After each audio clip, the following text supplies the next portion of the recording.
Планот 18 не е цел, туку служи за да нема прекин во реформите додека Македонија чека почеток на преговори за членство во Европската Унија, рече денеска вице-премиерот задолжен за евроинтеграција Бујар Османи.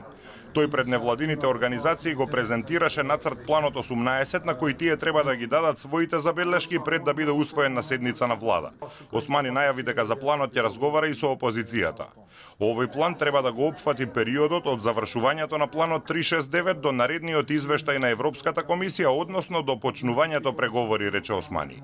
Иако сме кажале дека следствениот и најдобар чекор после планот 369 не е започнување на план 12, туку започнување на преговори и отварање на поглавието 23 и 24.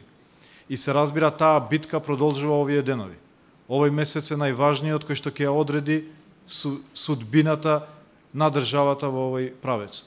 Османи вели дека планот 369 покажал дека Македонија има огромен потенцијал кој ако правилно се насочи може да се постигнат чуда. И сметам дека навистина постигнавме чуда од земја која што до пред една година беше на работна амбис да станеме светлата приказна на регионот.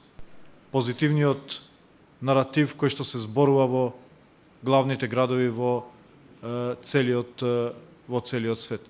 Османи вели дека реформите не ги разбираат како технички процес на донесување мерки, туку како суштинска и неповратна трансформација на општеството во европско.